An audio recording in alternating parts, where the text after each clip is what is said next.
மருந்துகளை நாம் உட்கொள்ளும் போது அவைகளே நமக்கு நோய் உபாதைகளாக மாறிவிடுகின்றன. அவற்றிலிருந்து நம்மை நாம் பாதுகாத்துக் கொள்வதற்கு சிறந்த வழி என்பதுதான் மூலிகைகள். அந்த மூலிகைகளை நாம் எவ்வாறு அறிந்து உட்கொள்ள வேண்டும் என்பதை பற்றி நம்மிடையே பகிர்ந்து கொள்ள வருகிறார் டாக்டர் கௌதமன் அவர்கள். நம் வீடியோலைவா நிகழ்ச்சியின் அடுத்த பகுதியாக வரவிருப்பது பல்லாண்டு வாழ்ந்திட. அன்பான கலைஞர் தொலைக்காட்சி நேயர்களுக்கு என்னுடைய இனிமையான காலை வணக்கங்கள். இன்றைக்கு நம்ம மனித குலத்திற்கு மிக சவாலாக இருக்கக்கூடிய முக்கியமான ஒரு பிரச்சனை என்ன அப்படின்னு பார்த்தீங்கன்னா, கண் பார்வை, குறிப்பாக கண் நரம்புகள் சம்பந்தப்பட்ட பாதிப்புகள் அப்படிங்கிறது இன்றைக்கு நிறைய நேரங்களில் நமக்கு தீர்வளிக்க முடியாத ஒரு பிரச்சனையாக இருக்கிறதாக நம்ம பார்க்க முடிகிறது. என்னதான் மருத்துவ ஆராய்ச்சிகள், அறுவை சிகிச்சைகள், மருந்துகள் சம்பந்தப்பட்ட விஷயங்களில் இன்றைக்கு நம்ம பெரிய அளவில் முன்னேறி இருக்கோம் அப்படிங்கிற ஒரு நம்பிக்கை இருந்தாலும் கூட, கண்களுடைய பாதிப்புகள் ஏற்படும் போது, குறிப்பாக கண் நரம்புகளுடைய பாதிப்புகள் அப்படின்னு ஏற்படும் போது இன்றைக்கு நாம் அடைந்திருக்கக்கூடிய முன்னேற்றம் ஒரு பங்கு கூட முன்னேற்றம் இல்லை அப்படிங்கிறது தான் நம்ம உணர்ந்து கொள்ளக்கூடிய ஒரு விஷயமாக இருக்கிறது. குறிப்பாக பார்த்திங்கன்னா ஆஸ்டிக்மேட்டிசம் அப்படின்னு சொல்லக்கூடிய கண் பிரச்சனை, ரெட்டினைட்டிஸ் பிக்மெண்டோசா அப்படின்னு சொல்லக்கூடிய கண் பிரச்சனை, கிளக்கோமா அப்படின்னு சொல்லக்கூடிய கண் பிரச்சனை, அதே போல் டயபெட்டிக் ரெட்டினோபதி அப்படின்னு சொல்லக்கூடிய கண் பிரச்சனை. இந்த பிரச்சனைகளுடைய தாக்கம்லாம் நாளுக்கு நாள் அதிகமாகி கொண்டே போகிறத நம்ம பார்க்குறோம். என்னுடைய மருத்துவமனைக்கே இந்த நோய் காரணமாக ஒரு 10 வருஷத்துக்கு முன்னாடிலாம் பார்த்திங்கன்னா 2-3 பேர் தான் வருவாங்க. இப்போல்லாம் பார்த்திங்கன்னா ஒரு மாதத்திற்கு குறைந்தது 50லிருந்து 60 பேர் வரக்கூடிய அளவுக்கு இந்த பிரச்சனைகள் சமூகத்தில் மிக அதிகமாகிவிட்டது அப்படிங்கிறது நம்ம பார்க்க முடிகிறது. அப்போ இந்த மாதிரி ஏற்படுகின்ற கண் பிரச்சனைகளை குணப்படுத்தக்கூடிய, கண் பிரச்சனைகளுக்கு தீர்வளிக்கக்கூடிய மூலிகை மருந்துகள், ஆயுர்வேத சிகிச்சைகள் இருக்கா அப்படின்னு கேட்டிங்கன்னா நிச்சயமாக இருக்குது அப்படிங்கிறது தான் நம்ம சொல்லணும். இன்றைக்கு பார்த்திங்கன்னா கண் அறுவை சிகிச்சை அப்படிங்கிறத முதலில் செய்த மருத்துவர் யார் அப்படின்னு கேட்டிங்கன்னா ஆச்சாரிய சுஸ்ருதர் அப்படின்னு சொல்லுவாங்க. அவர் ஒரு ஆயுர்வேத மருத்துவர் தான். அவர் சொல்லி கொடுத்த அறுவை சிகிச்சையின்படி தான் இன்றைக்கும் கண் புரை சம்பந்தப்பட்ட, முகத்தில் ஏற்படுகின்ற பிளாஸ்டிக் சர்ஜரி சம்பந்தப்பட்ட விஷயங்கள் நடக்கிறதே தவிர இது ஒன்றும் மாடர்ன் மெடிசனில் டைரெக்டாக கண்டுபிடிக்கப்பட்ட விஷயங்கள் கிடையாது. ஸோ அந்த அளவுக்கு நம்மளுடைய கண் மருத்துவம் சம்பந்தப்பட்ட, கண்களுக்கு ஏற்படக்கூடிய நோய்கள் சம்பந்தப்பட்ட ஆராய்ச்சிகள், மருந்துகள், அதற்கான தீர்வுகள்னால் அந்த காலத்திலேயே மிகப்பெரிய அளவில் முன்னேறி இருந்ததை நம்ம பார்க்க முடிந்தது. இப்போ அந்த கண்களில் ஏற்படக்கூடிய பிரச்சனைகளுக்கு எந்த வகையான சிகிச்சை நம்ம கொடுக்குறோம் அப்படின்னு பார்த்திங்கன்னா, எந்த மூலிகையை உபயோகப்படுத்துகிறோம் அப்படின்னு பார்த்திங்கன்னா திரிபலா அப்படிங்கிறது நம்ம எல்லாருக்குமே தெரிந்த ஒரு மூலிகை தான். திரிபலாவை பற்றி தெரியாதவர்களே இருக்க முடியாது அப்படிங்கிறது நம்ம எல்லாருக்குமே தெரியும். பொதுவாக எல்லாருமே என்ன பண்ணுவோம், மோஷன் பிரச்சனை இருந்ததுன்னா உடனே என்ன பண்ணுவோம், கடுக்காய், நெல்லிக்காய், தாண்டிக்காய் சம்மந்தப்பட்ட பொடிகளை சிறிதளவு தண்ணீரில் கலந்து ராத்திரியில் சாப்பிடுவோம். உடனே மோஷன் போகும். நம்மளை பொறுத்தவரையிலும் மோஷன் போகலன்னா திரிபலா தான் மிகப்பெரிய மருந்து அப்படின்னு நினச்சிட்ருக்கோம். ஆனால் கண்களில் இருக்கக்கூடிய லென்ஸ் சம்பந்தப்பட்ட, கண்களில் இருக்கக்கூடிய ரெட்டினா சம்பந்தப்பட்ட, கண்களில் இருக்கக்கூடிய நரம்புகள் மற்றும் கண்களை சுற்றி இருக்கக்கூடிய தசைகள் சம்பந்தப்பட்ட பிரச்சனையை நீக்கக்கூடிய, குணப்படுத்தக்கூடிய மிக சிறப்பான மருந்து எது அப்படின்னு கேட்டிங்கன்னா திரிபலாவிலிருந்து தயாரிக்கக்கூடிய நெய்யை தான் சொல்லுவோம். பொதுவாக ஆயுர்வேத முறையில் மருந்துகள் தயாரிப்பதற்குன்னு சில சிறப்பான முறைகள் உண்டு. ஒரு மருந்தூட்டப்பட்ட ஒரு மருந்து செய்கிறோம் அப்படின்னும் போது, திரிபலாவிலிருந்து எடுக்கக்கூடிய ஒரு நெய் செய்கிறோம் அப்படின்னும் போது நெய் தேவை, திரிபலாவிலிருந்து எடுக்கக்கூடிய கஷாயம், திரிபலாவை அரைத்து எடுக்கக்கூடிய அந்த சூரணம் சொல்லி 3 விஷயத்தை சேர்த்து கான்சன்ட்ரேட்டடாக அந்த நெய்யை உருவாக்குவாங்க. என்னோடய ப்ராக்டிஸில் நான் என்ன பண்ணுவேன்னா, அந்த நெய்யை ஆவர்த்தின்னு சொல்லக்கூடிய முறையில் ஒரே ப்ராசஸை 100 முறை செஞ்சு 100 முறை ப்ராசஸ் செஞ்சு அந்த நெய்யை தயார் செய்வோம். அந்த மாதிரி இருக்கக்கூடிய நெய்களை கொண்டு உள்ளுக்கும் அந்த நெய்களை கொண்டு கொடுக்கக்கூடிய ட்ரீட்மெண்ட்டு. அதே போல் கண்களை சுற்றி ஒரு பிரிட்ஜு மாதிரி ஃபார்ம் பண்ணி, தர்ப்பணம்னு சொல்லக்கூடிய, குறிப்பாக கிருத தர்ப்பணம் அப்படின்னு சொல்லுவோம், கண்களை சுற்றி ஒரு பிரிட்ஜு பண்ணிவிட்டு இந்த திரிபலாவிலிருந்து தயாரிக்கக்கூடிய நெய்யை லேசாக சூடு செய்து உருக்கி கண்களை மூடி அதுக்கு மேலே அந்த நெய்யை போடுவோம். நெய்யை போட்ட பிறகு கண்களை திறந்து கண்கள் அந்த பக்கம் இந்த பக்கம் பார்க்குற மாதிரி தொடர்ந்து ஒரு 48 நிமிடங்கள் அதை செய்ய சொல்லுவோம். கரெக்டாக அதை ஃபாலோ பண்ணும்போது பார்த்திங்கன்னா அந்த கண்கள் சம்மந்தப்பட்ட பிரச்சனைகளில் மிராக்கிள் ரிசல்ட்ஸ் கிடைக்கிறத நம்ம பார்த்துருக்கோம். ரிசல்ட்ஸ் அப்படிங்கிறது வெறும் நோயாளிகள் வந்து எங்கிட்ட கண்ணு நல்லா தெரியுதுன்னு சொல்கிறது மட்டும் கிடையாது. அந்த எந்த மருத்துவமனையில் போய் அவர்களுடைய கண்கள் பரிசோதனை செய்யப்பட்டு இதுக்கு ட்ரீட்மெண்ட்டே கிடையாது, நாங்கள் ஒன்றும் பண்ண முடியாதுன்னு சொல்லி அனுப்புகிறாங்களோ அதே மருத்துவமனைக்கு அவங்க திரும்ப போயிட்டு அவர்களுடைய கண்கள் பரிசோதனை செய்து மீண்டும் அந்த அறிக்கைகளை பார்க்கும்போது கண் பார்வையில் எந்த வகையான முன்னேற்றங்கள் இருக்கிறது அப்படிங்கிறது தான் நம்ம கொடுக்கக்கூடிய ட்ரீட்மெண்ட்டோட எஃபிகசி. ஸோ அந்த அளவுக்கு பார்த்திங்கன்னா இந்த திரிபலாவிலிருந்து எடுக்கக்கூடிய நெய் அப்படிங்கிறது கண் பார்வை சம்பந்தப்பட்ட கோளாறுகளை குணப்படுத்தக்கூடிய ஒரு மிகச்சிறந்த மருந்து. இரண்டாவது பார்த்திங்கன்னா இன்றைக்கு ஐடியில் வேலை பார்க்கக்கூடிய எல்லா இளைஞர்களும் எல்லா பெண்களும் வருத்தப்படக்கூடிய கஷ்டப்படக்கூடிய ஒரு மிகப்பெரிய பிரச்சனை என்னென்னா ட்ரை ஐஸ்ன்னு சொல்லக்கூடிய வறண்ட கண்கள். ஒரு 10 நிமிஷம் எதையாவது பார்த்தா அப்படியே கண் ரெட் ஆயிரும், கண்ணை சுற்றி சுள்ளு சுள்ளு சுள்ளு சுள்ளு சுள்ளுன்னு குத்தும், கண்ணை போட்டு கசக்குனாங்கன்னா செவப்பாயிரும், வலி வந்துடும், ஒர்க்கில் கான்சன்ட்ரேஷன் பண்ண முடியாது.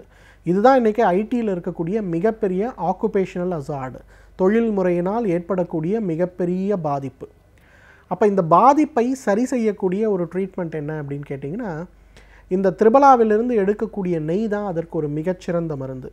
இதுவரையிலும் நானே பார்த்திங்கன்னா பர்சனலாக வந்து ஒரு 5000க்கு மேற்பட்டவர்களை ட்ரீட் பண்ணியிருக்கேன் இந்த ட்ரை ஐ சம்மந்தப்பட்ட பிரச்சனைக்கு.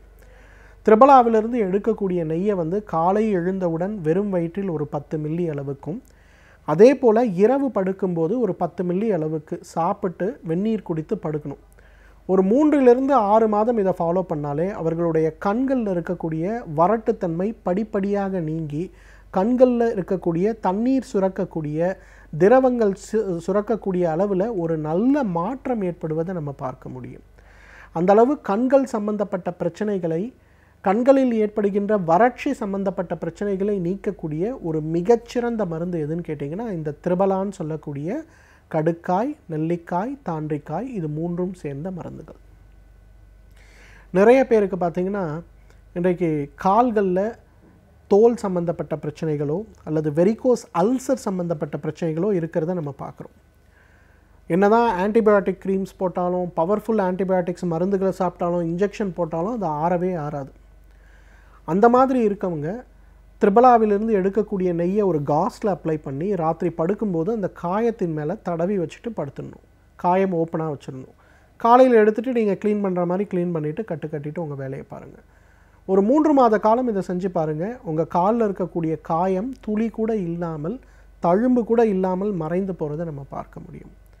இன்றைக்கு நம்ம நினச்சிட்ருக்கோம் இன்றைக்கு இருக்கக்கூடிய ஆன்டிபயோட்டிக் மருந்துகள் தான் நம்ம உடலை காப்பாற்ற போகுது அப்படின்னு. கிடையவே கிடையாது. இன்றைக்கு வேர்ல்டு ஹெல்த் ஆர்கனைசேஷனில் இருக்கக்கூடிய ரொம்ப பெரிய ஒரு டாக்டரே இன்றைக்கி சொல்கிறாரு, இன்னும் 20 வருஷத்தில் ஆயுர்வேத துறையிலிருந்தும் மூலிகை துறையிலிருந்தும் இருக்கக்கூடிய மருந்துகள் தான் நமக்கு வந்து மிகப்பெரிய ஆன்டிபயோட்டிக்காக செயல்பட போகுது. ஏன்னா லாஸ்ட்டு 40 வருஷத்தில் புது ஆன்டிபயோட்டிக் எதுவுமே நம்மளால் தயாரிக்க முடியல. ஏற்கனவே தயாரித்த ஆன்டிபயோட்டிக் ஆல்மோஸ்ட் இருக்க பாக்டீரியா எல்லாத்துக்கும் ரெசிஸ்டன்ஸ் ஆயிடுச்சு. அதனால் இப்போ நாங்கள் எதிர்பார்த்துட்ருக்கிறதே மூலிகை மருந்துகள்லேருந்து தயாரிக்கக்கூடிய ஆன்டிபயோட்டிக்ஸை தான் எதிர்பார்க்குறோம் அப்படின்னு சொல்கிறாங்க. அந்த அளவுக்கு பார்த்திங்கன்னா இன்றைக்கு உடலில் இருக்கக்கூடிய காயங்களை, உடல் தசைகளில் இருக்கக்கூடிய மாற்றங்களை ஆற்றுவதற்கு இந்த திரிபலா ஒரு மிகச்சிறந்த மருந்து. எனவே நேயர்களே, திரிபலாவை பொறுத்தவரையிலும் ஏதோ பேதிக்கு மோஷனை கிளியர் பண்ணுறதுக்கு சாப்பிட்ற மருந்துன்னு நினைக்காம, அது ஒரு ரசாயன மருந்து, உடலில் இருக்கக்கூடிய திசுக்களை பாதுகாக்கக்கூடிய ரெஜுவனேஷன் மருந்து அப்படிங்கிறத புரிந்து முறைப்படி மருத்துவ ஆலோசனைப்படி உட்புறமாகவோ அல்லது வெளிப்புறமாகவோ இந்த திரிபலாவை பயன்படுத்தி வந்தாலே நம்மாலும் பல்லாண்டு காலம் ஆரோக்கியமாக வாழ்ந்திட முடியும். சமூகத்தில் அக்கறை கொண்ட ஒவ்வொருவரும் அவர்களுடைய பங்களிப்பை எவ்வாறு முழுமையாக அளிக்கலாம் என்பதை பற்றி நம்மிடையே பகிர்ந்து கொள்ள வருகிறார் எழுத்தாளர் மனுஷபுத்திரன் அவர்கள். நம் வீடியோலே நிகழ்ச்சியின் அடுத்த பகுதியாக வரவிருப்பது தீதும் நன்றும்.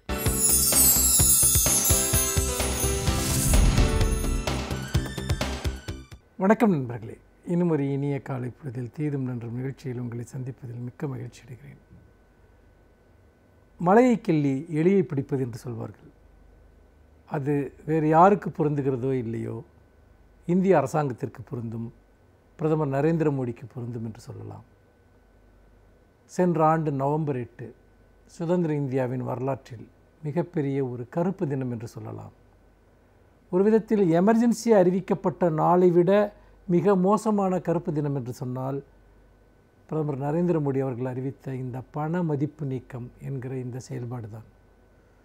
இந்த செயல்பாட்டினுடைய விளைவுகள் இந்திய பொருளாதாரத்தை அடியோடு தகர்க்கப் போகிறது என்று உலகம் முழுக்க இருக்கக்கூடிய பொருளாதார நிபுணர்கள் சுட்டிக்காட்டினார்கள். நோம் சாம்ஸ்கி போன்ற அறிஞர்கள் எல்லாம் மிகுந்த பதட்டத்துடன் அதை சுட்டிக்காட்டினார்கள். இது இந்திய பொருளாதாரத்தை நிர்மூலமாக்கப் போகிறது என்று. அது மட்டுமல்ல, ஒரு பொருளாதார அறிஞரும் இந்தியாவினுடைய முன்னாள் பிரதமருமான மன்மோகன் சிங் அவர்கள் இது இந்தியாவிற்கு ஒரு மிகப்பெரிய பேரழிவை கொண்டு வரப்போகிறது, இது ஒரு பகல் கொள்ளை என்று சாடினார். அப்பொழுதெல்லாம் இதையெல்லாம் மருத்துவர்கள் சொன்ன ஒரு காரணம், பெருமளவிற்கு கருப்பு பணம் ஒழிக்கப்பட்டுவிடும் அல்லது கருப்பு பணம் எல்லாம் செல்லாத நோட்டாகிவிடும் என்று அவர்கள் உண்மையிலேயே ஒரு மிகப்பெரிய பிரகடனத்தை வெளியிட்டார்கள். பணக்காரர்கள் இதில் மாட்டிக்கொள்வார்கள், ஏழைகள் எல்லாம் ஏதோ சில நாட்களுக்கு கஷ்டப்பட்டால் கூட பிறகு அவர்களுக்கு ஒரு மிகப்பெரிய சுபிச்சம் வரப்போகிறது என்றெல்லாம் பல்வேறு விதமான கதைகள் அளக்கப்பட்டன. மக்கள் பிச்சைக்காரர்களைப் போல தெருக்களில், ஏடிஎம் வாசல்களில், நீண்ட கியூக்களில் நின்று கொண்டிருந்த அவலக்காட்சியை இந்தியாவே கண்டது. வங்கிகளிலும் ஏடிஎம் கியூக்களிலும் ஏற்பட்ட நெரிசல்களின் காரணமாக கிட்டத்தட்ட 180 பேர் இந்தியா முழுக்க மரணமடைந்தார்கள். அதோடு மட்டுமல்ல, பொருளாதாரத்துறையில் ஏற்பட்ட மிகப்பெரிய ஒரு நெருக்கடி என்பது இந்திய பொருளாதாரத்தை அதலபாதாளத்திற்கு கொண்டு சென்றது. ஜிடிபி என்று சொல்லக்கூடிய இந்தியாவினுடைய உள்நாட்டு உற்பத்தி அது 8% 6% குறைந்தது. சமீபத்தில் பல பத்தாண்டுகளில் இத்தனை சதவீதம் நம்முடைய உள்நாட்டு உற்பத்தி குறைந்ததே இல்லை. இந்த 2% ஜிடிபியில் சரிவின் மூலமாக பல லட்சம் பேர் வேலை இழப்பார்கள் என்று அப்பொழுதே எச்சரிக்கப்பட்டது. அதையெல்லாம் இந்த நாட்டினுடைய அரசராக தன்னை கருதி கொண்டிருக்கக்கூடிய நரேந்திர மோடி அவர்கள் காதில் போட்டுக்கொள்ளவில்லை. அதோடு மட்டுமல்லாமல் பாரதிய ஜனதாவினுடைய விவசாய பிரிவான பாரத் மஸ்தூர் கிஷான் என்று சொல்லக்கூடிய அவர்களுடைய சங்கம் என்பது 4 கோடி பேர் பணமதிப்பு நீக்கத்தினால் வேலை இழந்திருக்கிறார்கள் என்ற ஒரு தகவலை அவர்களே சொல்லுகிறார்கள். இது எல்லாமே இப்பொழுது உறுதி செய்யப்பட்டிருக்கிறது. பணமதிப்பு நீக்கத்தினுடைய விளைவுகளை ஆராய்வதற்காக அமைக்கப்பட்ட நாடாளுமன்ற குழு அதனுடைய அறிக்கையினுடைய சில பகுதிகள் dehalka.com இப்பொழுது வெளிவந்திருக்கின்றன. முழு அறிக்கையை வெளியிடாமல் அரசு மறைப்பதற்கு முயற்சிக்கிறது என்கிற தகவல்களும் பரவி வருகின்றன. அது சுட்டிக்காட்டக்கூடிய செய்திகள் என்பது உண்மையிலேயே நாம் எதை கண்டு அஞ்சினோமோ அதைவிட மிக மோசமான விளைவுகள் இந்திய பொருளாதாரத்தில் ஏற்பட்டிருக்கின்றன என்பதைத்தான் காட்டுகிறது. பல்லாயிரக்கணக்கான கருப்பு பணம் என்பது செல்லாத நோட்டாகிவிடும். அதாவது புழக்கத்தில் இருக்கக்கூடிய கருப்பு பணம், செல்லாத நோட்டு, இது எல்லாமே உண்மை அல்லது கள்ள நோட்டு, இது எல்லாமே செல்லாத நோட்டுகளாகிவிடும். அதன் மூலமாக கருப்பு பொருளாதாரம் ஒழிக்கப்பட்டுவிடும் என்பதுதான் பாஜக அரசினுடைய பிரதமர் நரேந்திர மோடியினுடைய வாதமாக இருந்தது. ஆனால் நடந்ததோ நேர்மாறாக இருந்தது. எவ்வளவு பணம் இந்தியாவில் புழக்கத்தில் இருக்கிறதோ அந்த பணம் அனைத்துமே ஒட்டுமொத்தமாக வங்கிக்குள் வந்துவிட்டது.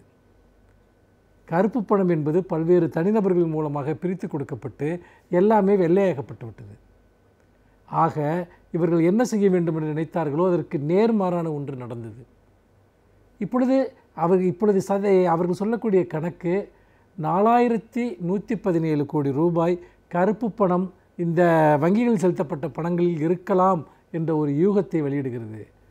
நண்பர்களே, நீங்கள் ஒரு விஷயத்தை நன்றாக நினைத்து பாருங்கள். இந்த பணமதிப்பு நீக்கம் தொடர்பாக அரசிற்கு ஏற்பட்டிருக்கக்கூடிய செலவுகள் மட்டும் 30,000 கோடி ரூபாய்.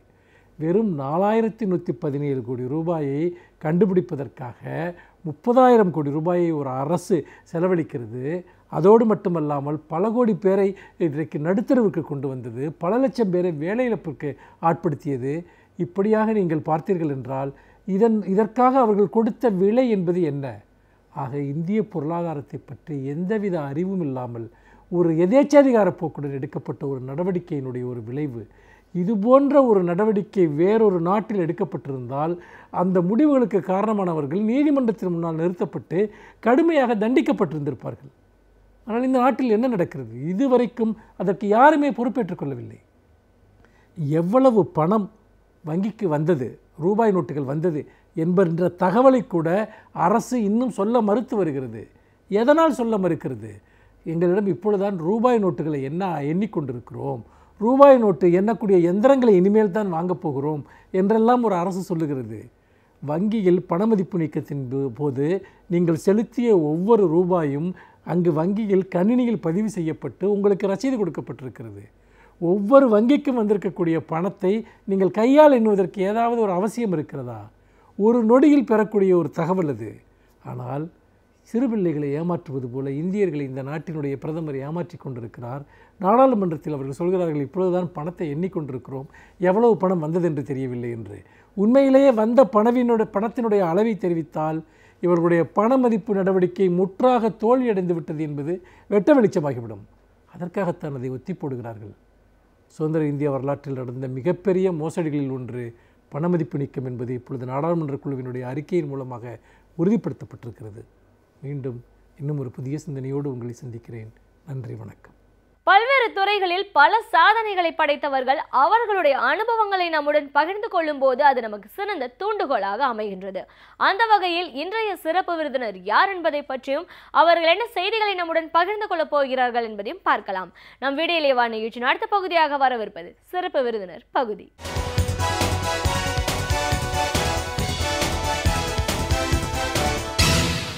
வணக்கம் நேயர்களே, விடியலேவா நிகழ்ச்சியின் சிறப்பு விருந்தினருக்கான நேரம் இது. இன்றைய சிறப்பு விருந்தினர் கண் மருத்துவர் டாக்டர் லலித். ஒரு கண் மருத்துவரா கண்கள் அப்படிங்கிறது எவ்வளோ முக்கியத்துவம் வாய்ந்தது, இதை நம்ம எப்படி சரியாக பராமரிக்கணும், கண்களில் வர பிரச்சனைகள் என்ன, குழந்தைங்களுக்கு என்ன மாதிரியான ஒரு பிரச்சனைகள் வரும், வயதானவங்களுக்கு எப்படி இருக்கும், இப்படி நிறைய விஷயங்களை கருத்துக்களை டாக்டர் கிட்ட கேட்டு தெரிஞ்சுக்கலாம். வணக்கம் டாக்டர். ஒரு கண் மருத்துவராக எங்கள் நிகழ்ச்சிக்கு உங்களை முதல்ல வரவேற்கிறோம் டாக்டர். கண் மருத்துவம், கண்கள் அப்படின்னு சொல்லும் போது எல்லா உறுப்புகளுமே முக்கியத்துவம் வாய்ந்தது அப்படின்னாலும் நம்ம செய்யக்கூடிய பல விஷயங்களை கண்கள் மூலமாக நம்ம பார்க்குறோம். அந்த பார்வை அது மூலமாக தான் நிறைய விஷயங்களை நம்ம உணர முடியுது, புரிய முடியுது. அப்படின்னும் போது இது ஒரு பக்கம் கண்கள் அழகு, ஒரு ஓவியம் வரைஞ்சா கூட அதுக்கு உயிரோட்டமாக இருக்கிறது கண்கள் அப்படின்னு நம்ம சொல்லுவாங்க. அப்படி இருக்கிற ஒரு கண்களில் என்ன மாதிரியான ஒரு பிரச்சனைகள் வரலாம்? இன்னைக்கு நிறைய லைஃப் ஸ்டைல் மாடிஃபிகேஷன்ஸ் இருக்குது. இந்த மாதிரியான நம்ம ரொம்ப ஸ்ட்ரெயின் பண்ணுறோம். ஸ்ட்ரெஸ்ஸுன்னு ஒரு பக்கம் சொன்னாலும் மொபைலில் கையில் வச்சுட்டே ஒரு கேட்ஜெட்ஸோடையே இன்னைக்கு குழந்தைங்க இருக்காங்க. ஸோ பார்வை கண்ணை பிளிங்க் பண்ண கூட மறந்து போய் பார்த்துட்டே இருக்காங்க. ஸோ இப்படிலாம் இருக்கிறதுனால என்ன பிரச்சனைகள் வர்றதுக்கு வாய்ப்பு இருக்குது? அந்த பிரச்சனைகள் அப்படின்னு சொல்லும்போது இன்னைக்கு மருத்துவத்துறை எவ்வளோ தூரம் வளர்ந்துருக்கு. வயதானவங்கள்னு பார்த்தா நம்ம கேட்ரேட் சொல்கிறோம். இன்னைக்கு எவ்வளோ தூரம் ரொம்ப சிம்பிளிஃபைடாக இருக்குது அந்த சர்ஜரி அப்படிங்கிறது.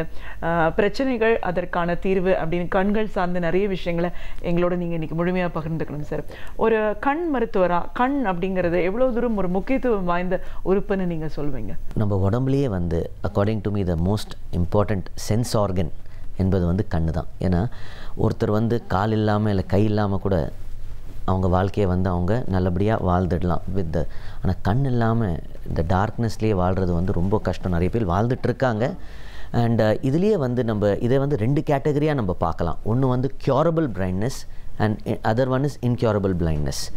இது எப்படின்னா ஒரு டாக்டர்கிட்ட போனால் தான் நம்மளுக்கு தெரியும் whether it is curable or non curable. So இந்த ப்ரோக்ராம் மூலிமா நான் என்ன சொல்ல வரேன்னா, கண் பார்வை இல்லாதவங்களுக்கு டெஃபினட்டாக அது அப்படியே விடக்கூடாது. அது ஒரு கண் மருத்துவர்கிட்ட காமிச்சிட்டு அட்லீஸ்ட் நீங்கள் அது க்யூரபிளா இல்லை இன்க்யூரபிளான்னு தெரிஞ்சுக்கிட்டு அதுக்கேற்ற மாதிரி நீங்கள் நடவடிக்கை எடுத்து அதுக்கு ட்ரீட்மெண்ட் ஏதாவது இருந்தால் டெஃபினட்டாக பண்ணிக்கலாம். So that is my message which I want to start with in this program. So இந்த நம்ம கண்ணை வச்சு தான் வி ஆர் டூயிங் நம்ம எல்லா ஆக்டிவிட்டீஸும் இந்த கண்ணை பொறுத்து தான் இருக்குது. வெதர் நம்ம ஒரு ஸ்கூலில் படிக்கிறோமோ, இல்லை கம்ப்யூட்டரில் ஒர்க் பண்ணுறோமோ, இல்லை நம்ம டே டு டே நம்ம வேலை பண்ணுறோமோ, எல்லாமே இந்த கண்ணை பொறுத்து தான் இருக்குது. So it is very very important that we take good care, நல்ல கேர் எடுத்துக்கணும் நம்ம கண்ணை பற்றி. ஸோ அதை பற்றி we will discuss one by one. ஒரு கண்கள் முக்கியமான உறுப்பு அப்படின்னு நம்ம சொல்லியிருக்கோம். பிரச்சனைன்னு பார்த்தீங்கன்னா சின்ன குழந்தைங்கள்லேருந்து வயதான வரைக்கும் ஏதோ ஒரு காலகட்டத்தில் ஏதாவது ஒரு பாதிப்புகள் வர்றதுக்கு வாய்ப்பு இருக்குது. நம்ம ஃபஸ்ட்டு குழந்தைங்கள எடுத்துக்கலாம். பிறவியிலேயே கோளாறு இருக்கிறதுன்றது ஒரு விஷயம். அதை தாண்டி நம்ம விளையாடுறாங்க, நிறைய மண் கண்ணுக்குள்ளே போகுது. ஈவன் வண்டி ஓட்டும் போது கூட கண்ணில் மண் போகுது.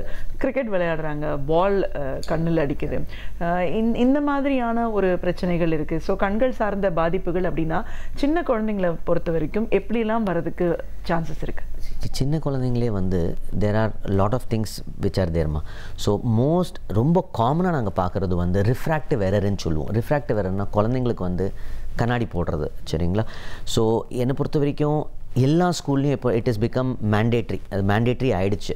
தட் ஸ்கூலில் வந்து அட்மிஷன் பண்ணும்போதே இல்லை அட்லீஸ்ட் அந்த குழந்தைகள் வந்து ஓரளவுக்கு படிக்க தெரிய வரும்போது ஐ செக்அப் வந்து மேண்டேட்ரி ஆகிடுது. அது ஸ்கூலில் பண்ணுறாங்க, இல்லை ஸ்கூலில் சர்டிஃபிகேட் தராங்க, வேறு அவங்க டாக்டரை பார்த்து கண் நல்லா இருக்குன்னு சர்டிஃபை அது இது ஒரு ரொம்ப நல்ல ஸ்டெப்.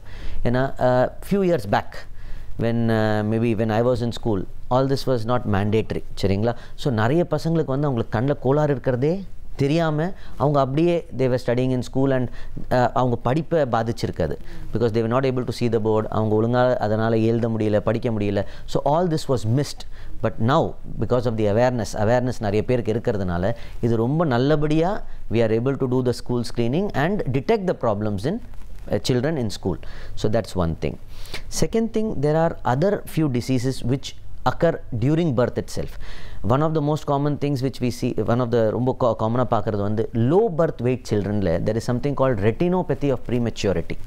சரிங்களா? ஸோ குழந்தைங்க who are born below 1.5 1.7 kilos of weight, இது வந்து they are in the neonatal ICU. இப்போ it has become a norm that patients who are premature, babies who are premature are screened. அவங்களுக்கு வந்து இந்த ஹாஸ்பிட்டலே வந்து அந்த ஐசியூலேயே வந்து ஸ்க்ரீனிங் நடத்துகிறோம். So this is one more thing. அது இருந்துச்சுன்னா அதுக்கு இப் அது வந்து நம்ம கண்டுபிடிச்சி அதுக்கு வந்து ஒரு லேசர் ட்ரீட்மெண்ட் பண்ணால் அந்த குழந்தையோட வாழ்க்கை பார்வை நீண்ட நாளுக்கு நல்லா இருக்குது இது இருக்குது. But if it is not detected then ஃப்யூச்சரில் ப்ராப்ளம் வர சான்ஸ் இருக்குது. So this is one thing. அப்புறம் நான் சொன்னது வந்து refractive error. So this is a very common thing where children come to us and இது வந்து few of them are genetic. So பேரண்ட்ஸுக்கு அப்பா அம்மா கண்ணாடி இருந்தால் மறுபடியும் குழந்தைங்களுக்கும் அது வர வாய்ப்பு இருக்குது.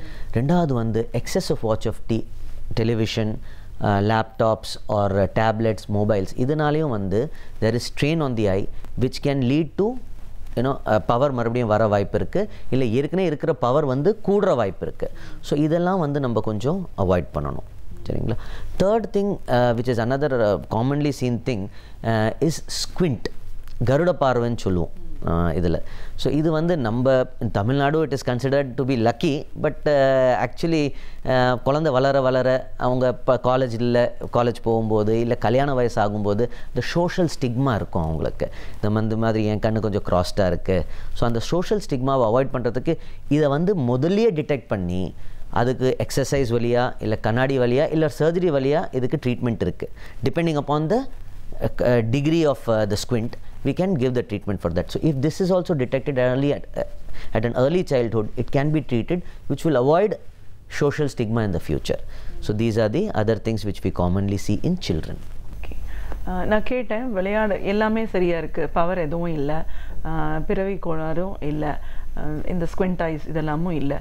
ஆனாலும் நான் ஃபஸ்ட்டே சொன்ன மாதிரி வெளியில் விளையாடும் போது ஏதாவது ஒரு ப்ராப்ளம் வந்தால் எவ்வளோ தூரம் சீரியஸ் லெவலுக்கு போக வாய்ப்பு இருக்குது? நாங்கள் வந்து ஆஸ் அ கண் மருத்துவர் we see a lot of injury cases, especially பால் ஆடுறது இல்லை fire cracker injuries during Diwali. These are the two most common things which happen in children. சரிங்களா? So it can be, most of the times it is not very serious. Most of 80% of the times it is not very serious. But sometimes when the injury ரொம்ப பலமாக அடிபட்டுச்சுன்னா அதனால் கண்ணுக்குள்ளே வந்து ரத்தம் சேரலாம், இல்லை retina detach ஆகலாம், இந்த மாதிரி ப்ராப்ளம்லாம் வர வாய்ப்பு இருக்குது. ஸோ அதுவும் வந்து அந்த மாதிரி ஆன உடனே கண் மருத்துவரை பார்த்து அதுக்கேற்ற மாதிரி டைம்லி ட்ரீட்மெண்ட் எடுத்துக்கிட்டால் இதெல்லாமே வந்து நம்ம நல்லபடியாக ட்ரீட் பண்ணி அனுப்பலாம் பேஷண்ட்டை. சரிங்களா?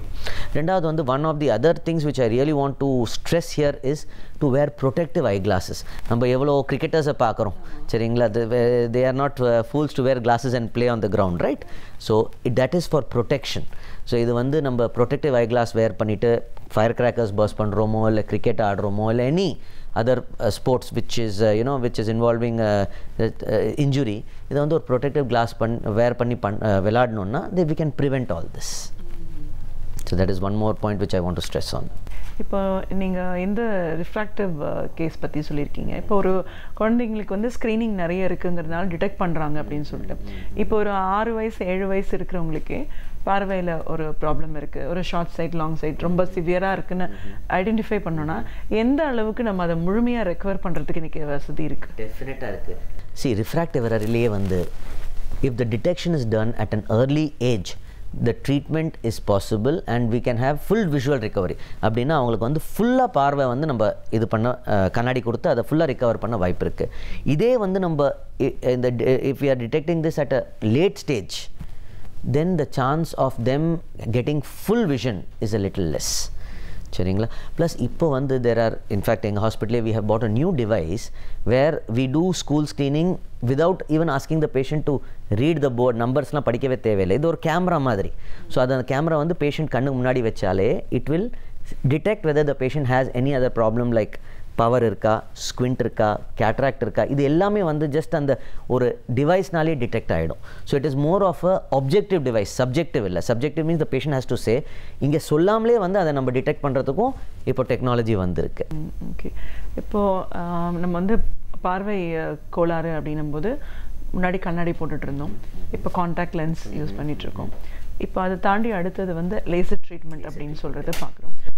இப்போது இந்த ஸ்டேஜஸ் வந்து அந்த லேசர் ட்ரீட்மெண்ட்டுன்னு பண்ணோம்னா அவங்களுக்கு கம்ப்ளீட்டாக பார்வை முழுமையாக கிடச்சிருது அப்படின்னு சொல்கிறாங்க.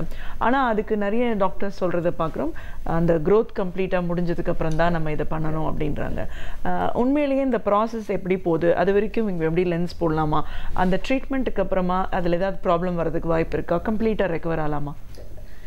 ஸோ இது வந்து நம்ம ரிஃப்ராக்டிவ் எரர்ஸை வந்து யூஸ்வலாக வந்து we divided into 3 categories-மா. One is children. So till the age of 12 there are not many options. So generally அவங்க கண்ணாடி தான் போட்டு ஆகணும். From the age of 12 to say 18, 19 they can wear contact lenses. Laser சிகிச்சை நீங்கள் கேட்டது வந்து it is called LASIK surgery. It is even more advanced now because we do something called a bladeless LASIK surgery. So இது வந்து usually the ideal candidate is above the age of 18, first thing. Second thing வந்து power stable ஆகணும். So everybody who's wearing glasses ஒரு ஸ்டேஜில் போய் அது power stable டெஃபினட்டாக ஆகும். ஸோ அந்த ஸ்டேஜ் வரைக்கும் நம்ம வெயிட் பண்ணிட்டு அந்த refractive surgery as doctors we advise them. So age, stability of power, these are the main 2 things. இது எல்லாமே once we have attained all that, then we go ahead with the refractive surgery.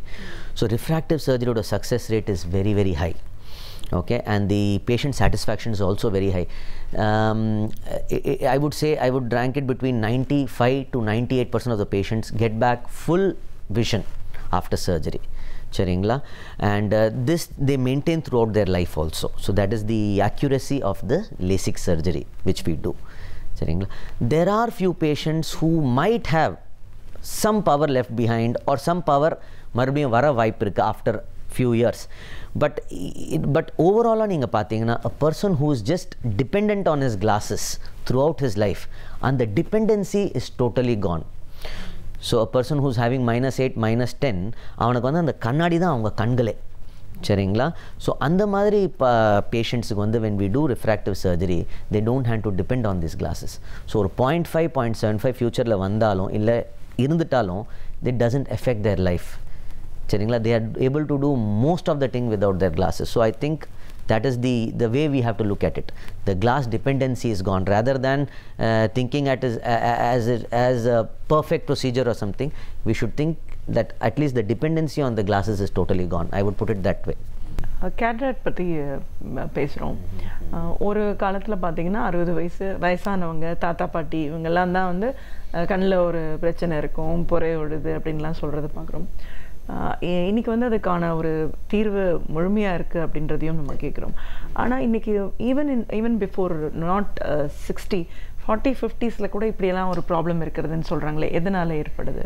Cataract is still common in old age. Let me tell you this thing. Usually above the age of 50, 55 then we generally see patients with cataracts. See, there are some other kind of cataracts like congenital cataracts. குழந்தையிலேயே வரும், பிறவியாகவே இருக்கிற cataract இருக்குது, அடிப்படுறதுனால வர cataract இருக்குது. மூணாவது வந்து ஏதாவது மருந்து like steroids use பண்ணுறதுனால maybe for some other reason அதனால் வர கேட்ராக்ட்ஸ்லாம் இருக்குது. So these are a total different category. These are secondary கேட்ராக்ட்ஸ்ன்னு சொல்லுவோம். சரிங்களா? But primary cataracts are generally age related. So usually they happen after the age of 50, 55 and this is an age related change. So அதனால் நம்ம எதுவும் அதனால் வேதனை படுறதோ இல்லை பயப்படுறதோ அது தேவையில்லை. ஸோ இது ஏஜ்னால வரும். மேபி எனக்கும் when I'm around 60 I might get cataract, I'll have to get operated. That is very very natural, nothing to worry about it. So இப்போ இது எந்த விதமான கேட்ராக்டாக இருந்தாலும் இதுக்கு வந்து இந்த சர்ஜரி மூலமாக கம்ப்ளீட்டாக ரெக்கவர் பண்ண முடியும். Cataract surgery is one of the highest performed surgeries in the world, and it is one of the most successfully performed surgeries in the world இன்னைக்கு. And there are so many new advancements. See, before 20 years we used to do something called phacoemulsification, which became the norm, commonly known as laser surgery in Wanga. Then there is something called micro-incision cataract surgery had come, where the incision was so small that the recovery, the chance of infection all became very less, ரொம்ப கம்மி ஆயிடுச்சு. சரிங்களா? இப்போ this has been taken to the next level by the laser called a femtosecond laser. So the femtosecond is also commonly known as bladeless cataract surgery. So இதில் எப்படின்னா it is something like a robotic surgery. சரிங்களா? இதில் வந்து நம்ம கண்ணோட full image ஸ்க்ரீனில் பார்க்கலாம். ஸ்க்ரீனில் பார்த்து அதை வந்து நம்ம பொறையை வந்து இவ்வளோ பீசஸில் கட் பண்ணணும், இன்சிஷன் எங்கே போடணும், அது எல்லாமே வந்து we can plan and execute it on the eye. So இதனால் என்ன ஆகுதுன்னா the accuracy of the procedure, the precision of the procedure and the safety of the procedure வந்து has gone to the next level. சரிங்களா? The only thing here is it is a little expensive, but நம்ம கண்களுக்காக நம்ம செலவு பண்ணுறதில் I don't think நம்மளுக்கு ஆச்சரியமும் இருக்கக்கூடாது.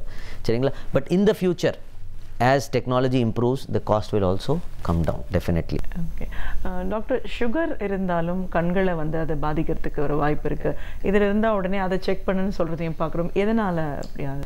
Sugar என்பது வந்து it is I put it like termite affecting the wood. Sugar is a disease which eats you from inside slowly வந்து உங்கள் உடம்பு ஒரு பகுதி அது பாதிக்கும். அது கண்ட்ரோலாக வச்சுக்கலன்னா the disease controls us, which is not good. சரிங்களா? ஸோ சுகர் வந்து நம்ம கண்களை பாதிக்கலாம், நம்ம கிட்னிஸை பாதிக்கலாம், நம்ம உடம்போட எல்லா பகுதியை பாதிக்கலாம், ஈவன் த ஸ்கின். சரிங்களா? ஓகே. ஸோ சுகர்னால என்ன ஆகுதுன்னா கண்ணுக்குள்ளே சுகர் பேஷண்ட்டுக்கு வந்து டெஃபினட்டாக early once we advise for a checkup. The diabetologist on சொல்கிறாரு, கண் doctor as eye doctors we also advise them yearly once checkup is a must. So sugar patient, anybody above 5 years of diabetes have to go for regular eye checkup at least once a year. சரிங்களா? that's one thing. Second thing, சுகர்னால வந்து கண்ணில் வந்து கெட்ட ரத்த குழாய்கள் உண்டாக chance இருக்குது. இது ஏன் ஆகுதுன்னா கண்ணுக்கு போகிற ஆக்சிஜனேஷன் வந்து ஸ்லோவாக சுகர்னால அது குறையுது. ஸோ ஆக்சிஜனேஷன் இல்லாததுனால கெட்ட ரத்த குழாய்கள் உண்டாகும், ரெட்டினாவே கொஞ்சம் ஆக்சிஜன் சப்ளை பண்ணுறதுக்கு. ஆனால் இந்த கெட்ட ரத்த குழாய்கள் எப்படின்னா அது ரொம்ப வீக்காக இருக்கும். நம்ம நார்மல் ரத்த குழாய்கள் இல்லாமல் அது வந்து ரொம்ப வீக்காக இருக்கும். ஸோ அதை வந்து நம்ம கரெக்டாக டைமுக்கு டிடெக்ட் பண்ணாமல் அப்படியே விட்டோம்னா கண்ணுக்குள்ளே ரத்தம் சேர வாய்ப்பு இருக்குது. சரிங்களா? ஸோ இதை வந்து நம்ம கரெக்டான டைம் டிடெக்ட் பண்ணி அதுக்கு ஒரு சிம்பிள் க்ரீன் லேசர் ட்ரீட்மெண்ட் வச்சுட்டா this thing can be avoided. That's first thing. Second thing, அது ஒரு வாட்டி வச்சா அது முடிஞ்சிடுச்சுன்னு இல்லை. The patient has to go to the doctor for regular checkups to see whether வேறு ஏதாவது கெட்ட ரத்த குழாய்கள் உண்டாயிருக்கா என்ன ஆயிருக்குன்னு சொல்லி. அப்படி இருந்துச்சுன்னா இன்னும் கொஞ்சம் லேசர் வச்சு அதை நம்ம கண்ட்ரோல் பண்ணலாம்.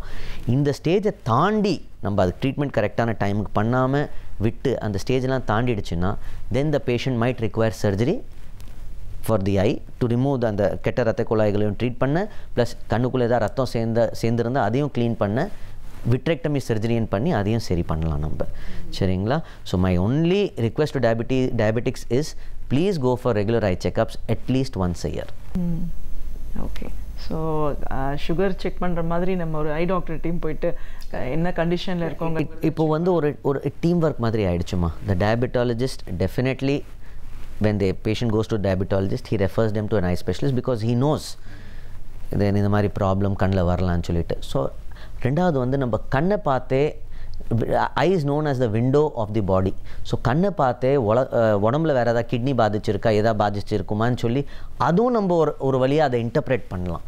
ஏன்னா retina is window to the body. So அதில் இருக்கிற பாதிப்பை வந்து நம்ம உடம்புலையும் வந்து நம்ம எக்ஸ்பெக்ட் பண்ணிவிட்டு அதுக்கேற்ற மாதிரியும் நம்ம ட்ரீட்மெண்ட் பண்ணலாம் அதுக்கு. ஓகே.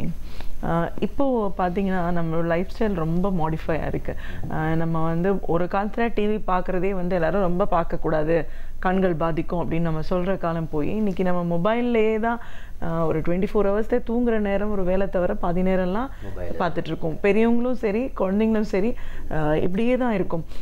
இதனால் இந்த மாதிரி கண்கள் ஓவர் ஸ்ட்ரெயின் ஆகுது, கண்கள் பாதிப்பு வர்றதுக்கான வாய்ப்பு இருக்குன்னு சொல்கிறாங்க. அது எவ்வளோ தூரம் உண்மை டாக்டர்? அது டெஃபினட்டாக உண்மைதான். ஏன்னா நம்ம இப்போ இருக்கிற வேர்ல்டில் வந்து there is so much of pollution, people travel so much. ரெண்டாவது வந்து பீப்புள் இந்த கேஜெட்ஸ் யூஸ் பண்ணுறதும் ரொம்ப ஜாஸ்தி ஆகிடுச்சு. ஸோ நம்ம கண்ணுக்குள்ளே இருக்கிற கண்ணீர் வந்து ட்ரை ஆகிடுது. சரிங்களா? நம்ம வாயில் எப்படி நம்ம எச்சம் இருக்கும் அதே மாதிரி கண்ணுக்குள்ளே நார்மலாகவே கொஞ்சம் கண்ணீர் இருக்கும், just to lubricate the I, to keep it moist. இதனால் இது ப்ராப்ளம்ஸ்னால வந்து இந்த கண்ணீர் காஞ்சு it is leading to dryness into the eye, and dryness is not a very good thing because young age le dryness vanduchina future this might increase and it will affect your work, day to day work. Rendathu kannla irritation, இந்த எரிச்சல், itching இது எல்லாமே இருக்கும். So my advice is definitely wear some kind of protective glass, or government சொல்ற மாதிரி please wear a helmet when you drive the bike so that dust doesn't enter your eye. Gadgets has become a part of our life, we cannot do away with it. சரிங்களா? But at the same time எவ்வளோ அவசியமோ அவ்வளோ use பண்ணுறது தான் better. அனாவசியமாக gadgets மேலேயே உட்காந்துட்டு இருக்கிறதும் நல்லதில்லை கண்ணுக்கு, எஸ்பெஷலி குழந்தைங்களுக்காக. அதனாலேயே வந்து ட்ரைனஸ், பவரெல்லாம் வர வாய்ப்பு இருக்குது. அடல்ட்ஸுக்கும் the same thing, dryness is a very common thing. So ஒழுங்காக they cannot concentrate on their work, they don't get proper sleep because of this dryness. So it affects your lifestyle overall. சரிங்களா? So it's better to use as much as possible. ரெண்டாவது வந்து make sure whenever you use gadgets, take breaks in between, short breaks. Like if you use it for half an hour, take a 5-minute break, close your eyes, or just do something else where you don't strain your eye, and then get back to your work. Keep blinking during your work, because when you blink, the eyelid acts like a wiper. So it gives a small layer of tear film on your eye, which will keep it healthy. So these are the few things which I want you to follow when you use gadgets. Okay. பொதுவாக கண்கள் அப்படின்னு வரும்போது நம்ம பாடி பற்றி சொல்கிறோம், fitness ரொம்ப important, exercise important அப்படின்னு சொல்கிறோம். எந்த பிரச்சனையும் இல்லை அப்படின்னாலும் கண்கள் பராமரிப்பு அப்படின்னு வரும்போது ஐஸ் நம்ம ப்ரொடெக்ட் பண்ணுறதுக்கு என்ன மாதிரியான விஷயங்கள் இருக்குது? First is take a healthy diet. A healthy body will definitely make sure the eye is also healthy. ஐஸுக்குன்னு பர்டிகுலராக எக்ஸசைஸ்லாம் ஒன்றும் இல்லை, but a healthy diet, normal good exercise, நம்ம டெய்லி எக்ஸசைஸ் பண்ணுறதே வந்து கண்ணையும் பராமரிக்கிறதுக்கு இது. ரெண்டாவது வந்து if you are hyper BP sugar ஏதாவது இருந்தால் go for regular checkups with your diabetologist and with your eye specialist to make sure that இந்த வியாதிகளால் கண்ணில் ஒன்றும் பாதிப்பு இல்லைன்னு சொல்லிட்டு. அண்ட் டெஃபினட்டாக வந்து கெஜெட்ஸ் யூஸ் வந்து எவ்வளோ அவசியமோ அவ்வளோ பண்ணுங்கள், ரொம்ப எக்ஸஸாக பண்ணாதீங்க. ஏஜ் ஆக ஆக டெஃபினட்டாக வந்து நம்ம உடம்புக்கு எப்படி முட்டி வலி வர்றதோ, ஹார்ட்டில் ப்ராப்ளம் வருதோ, அதே மாதிரி கண்லேயும் ப்ராப்ளம் வர வாய்ப்பு இருக்குது. So aged people I request them to go for regular eye checkups to detect whether there is any problem, and if there is any problem, please get treatment on time. These are the tips I just want to share for each age groups. Food, உணவு பழக்க வழக்கங்கள் வந்து ஒரு ரொம்ப முக்கியமான விஷயம் அப்படின்றாங்க. கண்கள் பராமரிப்புக்கு ஃபுட் ஹேபிட்ஸை பற்றி சொல்லுங்கள். Food habits, see, I'm a vegetarian, so I would definitely recommend everybody to take நல்ல green leafy vegetables. Carrots are very good for the eye, papaya is very good for the eye, and for the non-vegetarians, fish per se is very healthy for the eye. சரிங்களா? So இதை வந்து நம்ம நல்லா we should, I'm not saying மற்றதெல்லாம் சாப்பிடக்கூடாதுன்னெலாம் இல்லை, but இதுவும் ஒரு balance டயட்டாக நம்ம டயட்டில் நம்ம எடுத்துக்கணும். இதனால் வந்து நம்ம கண் பார்வை, கண்ணோட ஓவரால் ஹெல்த் நல்லா இருக்கும் நம்மளுக்கு. இப்போ நம்ம கண்கள் சார்ந்த பிரச்சனைகள் என்னன்னு பார்க்குறோம், அதற்கான ஒரு தீர்வு, அதோட பராமரிப்பு, ப்ரொடெக்ட் பண்ணுறதுன்னு நிறைய விஷயம் பேசினாலும் ஒவ்வொரு நாளும் புது புது டெக்னாலஜி கண்டுபிடிப்புகள் வந்துகிட்டே இருக்குது. மருத்துவத்துறையிலையும் இந்த மாதிரியான விஷயங்கள் நடந்துட்டுருக்கு. கண் மருத்துவர் அப்படிங்கிற முறையில் கண்கள் சார்ந்த விஷயங்களில் எந்த அளவுக்கு அட்வான்ஸ்மெண்ட்ஸ் நடந்திருக்கு? There are lot of new advancements. நீங்கள் லாஸ்ட்டு கேட்டது வந்து டயட்ரி இதை ரிக்குவயர்மெண்ட்டை பற்றி கேட்டிங்க. அதே மாதிரி there are lot of new supplements in food, in form of tablets which are available, which improves your eye health after a particular age. அது ஒரு நல்ல அட்வான்ஸ்மெண்ட்ஸ் வந்திருக்கு. அது வந்து there are few age related diseases like wet ARMD ன்னு சொல்லுவோம் நம்ம, சரிங்களா? ஸோ wet ARMD வந்து ஒரு 5 years 7 years 10 years முன்னாடி பார்க்கும்போது இதுக்கு ஒன்றும் பெரிய ட்ரீட்மெண்ட் இல்லாமல் இருந்துச்சு. And that was one area where a lot of companies did a lot of research, and they came out with something called anti-VEGF treatments actually. So these are basically injections which we give into the eye. In the particularly ARMD patients, diabetic retinopathy patients, diabetic retinopathy patients க்கு வந்து நரம்புல வீக்கமும் இருக்கும். So இதுக்கு எல்லாமே வந்து இந்த injections வந்து ஒரு it has changed the way treatment is done for such patients, and அதனால நல்ல visual recoveryயும் இந்த patientsக்கு வந்திருக்கு. So we should thank the companies who have taken up this effort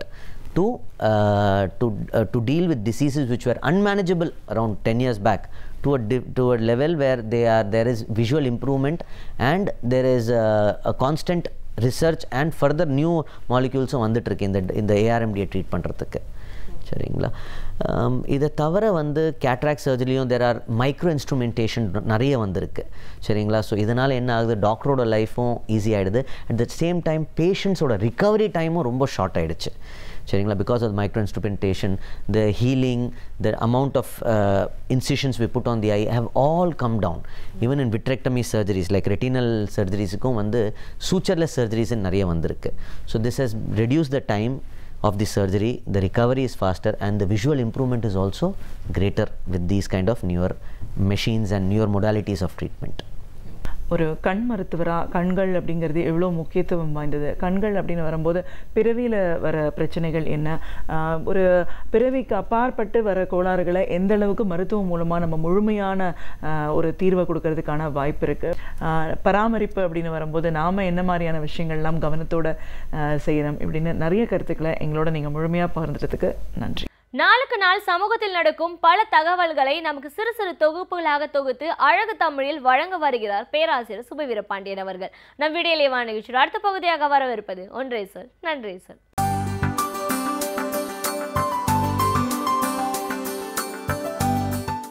அனைவருக்கும் என் அன்பு வணக்கம். காந்தியாரினுடைய வருகையும் நீதி கட்சியினுடைய வருகையும் ஏறத்தாழ சமகாலத்தைச் சேர்ந்தவை என்று நாம் சொல்லலாம். 1910களினுடைய இறுதியிலே தான் காந்தியார் சபர்மதி ஆசிரம உண்ணாவிரதத்திற்கு பிறகு கொஞ்சம் கொஞ்சமாக இந்தியாவிலே அறிமுகமாகிறார். அதற்கு முன்னால் அவர் தென்னாப்பிரிக்காவிலே இருந்தார். 1921 அவர் ஒத்துழையாமை இயக்கத்தை அறிவித்த போது அடிப்படையில் காங்கிரஸ் கட்சியை கலந்து கொள்ளாமல் அதனுடைய பொதுக்குழுவின் அறிவிப்பு இல்லாமல் காந்தியாராகத்தான் நேரடியாக அதனை அறிவித்தார் என்பது ஒரு உண்மை. ஆனாலும் அன்றைக்கு வளர்ந்து கொண்டிருந்த காந்தியாரின் செல்வாக்குக்கு முன்னால் அவரினுடைய அந்த அறிவிப்பை எதிர்ப்பதற்கு அங்கே காங்கிரஸ் கட்சியிலே யாரும் துணிந்து முன் வரவில்லை. நாடு முழுவதும் அந்த ஒத்துழையாமை இயக்கம் பரவிற்று. அதற்கு பெரிய மக்கள் செல்வாக்கும் இருந்தது என்பது உண்மை. அப்போதுதான் காங்கிரஸ் கட்சி ஒரு பெரிய மக்கள் இயக்கமாக மாறுகிறது. ஆனால் அதே காலகட்டத்தில் உருவாகி தமிழகத்தில் இரட்டை ஆட்சி முறையின் அடிப்படையில் ஆட்சியை கைப்பற்றிய நீதி கட்சி காந்தியாரையும் காங்கிரஸையும் ஒத்துழையாமை இயக்கத்தையும் நேரடியாக எதிர்த்தார்கள் என்பது இன்னொரு வரலாற்று செய்தி. ஒத்துழையாமை இயக்கத்தை நாடே ஏற்றுக்கொண்டிருக்கிற போது அதனை எதிர்ப்பதற்கு ஒரு துணிவு வேண்டும். மக்கள் தங்களை கைவிட்டு விடுவார்களோ என்கிற அச்சம் இல்லாமல் தங்களுக்கு சரி என்று பட்டதை அன்றைக்கு நீதி கட்சி வெளிப்படையாக சொல்லிற்று. இந்த ஒத்துழையாமை இயக்கம் என்பது என்னதான் அகிம்சை போராட்டம் என்று சொன்னாலும் இதற்குள் வன்முறை எப்படியும் கலந்துவிடும், இது சரியான முறையில்லை என்று நீதி கட்சி எச்சரித்தது. அது மட்டுமல்லாமல் மிக வெளிப்படையாகவே 1921 ஏப்ரல் 9 நாடிட்ட ஜஸ்டிஸ் இதழில் ஒத்துழையாமை இயக்கத்தை நாங்கள் கண்டிக்கிறோம் என்கிற செய்தியே வெளிவருகிறது. அது வெறுமனே ஒரு பத்திரிகை செய்தி என்று சொல்ல முடியாது. The 4th Non-Brahmin Confederation, 4வது பார்ப்பனர் அல்லாதார் மாநாட்டில் நிறைவேற்றப்பட்ட தீர்மானமாகவே அது அமைகிறது. காந்தியாரும் நீதி கட்சியும் நேரடியாக மோதிக்கொண்ட காலம் என்று அதனை நாம் சொல்லலாம். என்ன காரணம் என்றால், அன்றைக்கு இருந்த காந்தியார் முழுக்க முழுக்க வர்ணாசிரமத்தை ஆதரித்தவராக இருந்தார். அதற்கு பிறகு அவருக்குள் சில மாற்றங்கள் நிகழ்ந்தன. 1946, 47 காலகட்டத்தில் அவர் அதற்கான எதிர்நிலையை எடுத்தார், தன் கருத்தை மறு ஆய்வு செய்து கொண்டார். ஆனால் 20களிலே அவர் மிக தெளிவாக ஒரு கொள்கையில் இருந்தார். தீண்டாமை கூடாதே தவிர இந்த சாதி அடுக்கு 4 வருணம் என்பது கண்டிப்பான தேவை என்கிற நிலைப்பாட்டிலே தான் அவர் இருந்தார். இந்த 4 வருணம் என்பது சமூக இயங்கு நிலைக்கு உதவும் என்பது காந்தியாரினுடைய கருத்தாக இருந்தது. அவரவர் பணியை செய்ய வேண்டும், ஒவ்வொருவருக்கும் பணி பிரித்து கொடுக்கப்பட வேண்டும் என்று அவர் கருதினார். பணிகள் பிரித்து கொடுக்கப்பட வேண்டும் என்பதில் எப்போதும் யாருக்கும் மாற்று கருத்து இல்லை. எல்லோரும் ஒரே பணியை செய்து கொண்டிருக்க முடியாது. ஆனால் அந்த பணிகள் அவரவர் பிறப்பின் அடிப்படையில் தீர்மானிக்கப்படுவதும் அந்த பணிகளுக்கு இடையிலே ஏற்றத்தாழ்வு கற்பிக்கப்படுவதும் என்பதுதான் வர்ணாசிரமத்தினுடைய மூலதனம். எனவே நாம் எதனை எதிர்க்கிறோம் என்றால் எல்லோரும் ஒரே வேலை செய்ய வேண்டும் என்று சொல்லவில்லை. அப்படி செய்வது சாத்தியமும் இல்லை.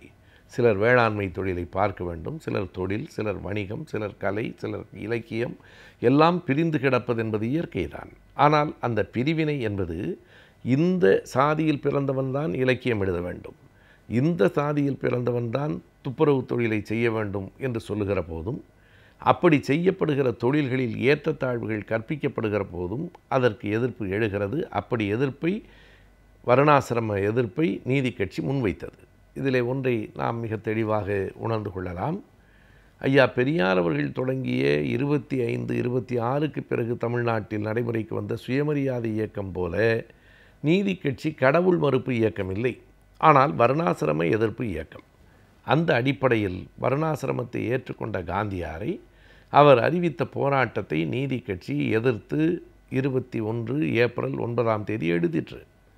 ஆனால் உடனடியாக காந்தியார் அதற்கு மறுப்பு தெரிவித்தார்.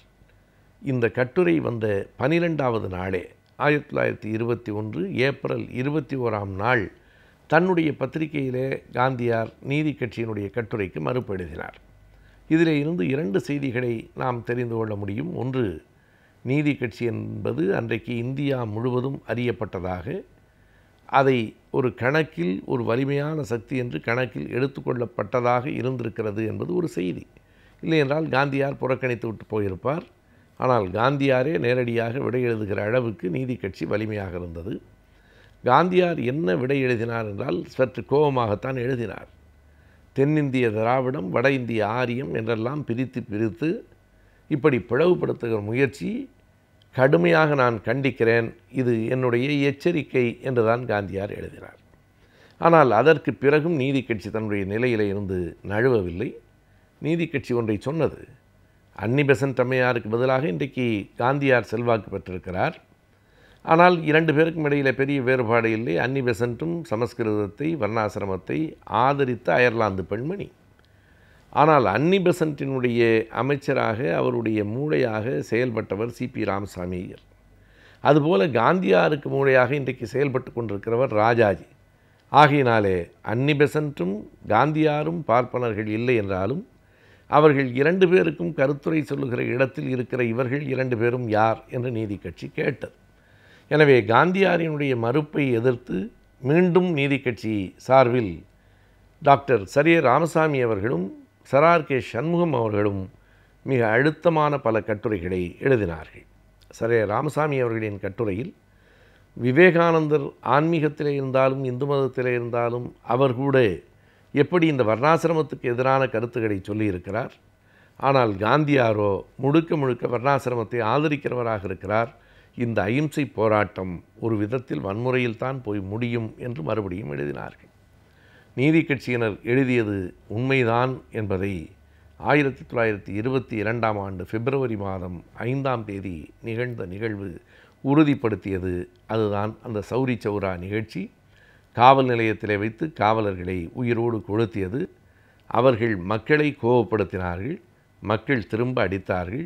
மக்களின் கோபத்தில் நியாயம் இருக்கலாம், ஆனாலும் இது வன்முறையிலே தான் போய் முடியும் என்று நீதி கட்சி 21 ஏப்ரலிலேயே சொன்னது. அது 22 பிப்ரவரியில் நடைமுறைக்கும் வந்து சேர்ந்தது. பிப்ரவரி 5 அப்படிப்பட்ட ஒரு நிகழ்வு நடந்ததற்கு பிறகு சட்டென்று காந்தியார் அந்த ஒத்துழையாமை போராட்டத்தையே பிப்ரவரி 8 முற்றிலுமாக நான் நிறுத்திவிடுகிறேன் என்று அறிவித்தார். இதிலே குறிக்கத்தக்க இன்னொரு செய்தி, போராட்டத்தை அறிவித்த போதும் காங்கிரஸின் பொதுக்குழுவை காந்தியார் கலந்து கொள்ளவில்லை. போராட்டத்தை நிறுத்திய போதும் காங்கிரஸ் பொதுக்குழுவினுடைய அறிவிப்பாக அது வெளிவரவில்லை. எனவே ஒட்டுமொத்தமாக தன் கையில் எடுத்துக்கொண்டு தான் காந்தியார் செயல்பட்டார். ஆனால் அன்றைக்கே காந்தியாரை எதிர்த்த குரல் தென்னகத்திலிருந்து, தமிழ்நாட்டிலிருந்து தான் வந்தது என்பது வரலாற்றில் ஒரு குறிப்பிடத்தக்க நிகழ்வு. அறிவியல் மற்றும் அறிவியல் சார்ந்த தொழில்நுட்பங்கள் நாளுக்கு நாள் வளர்ச்சி அடைந்து கொண்டே வருகின்றது. இவற்றை பற்றி நாம் அறிந்திருப்பது மிகவும் அவசியமாகின்றது. இன்றைய அறிவியல் மற்றும் தொழில்நுட்பம் பகுதியில் நாம் அதை பற்றி அறிந்து கொள்ளலாம். நம் வீடியோலே வா நிகழ்ச்சியின் அடுத்த பகுதியாக வரவிருப்பது ஆலோசனை நேரம்.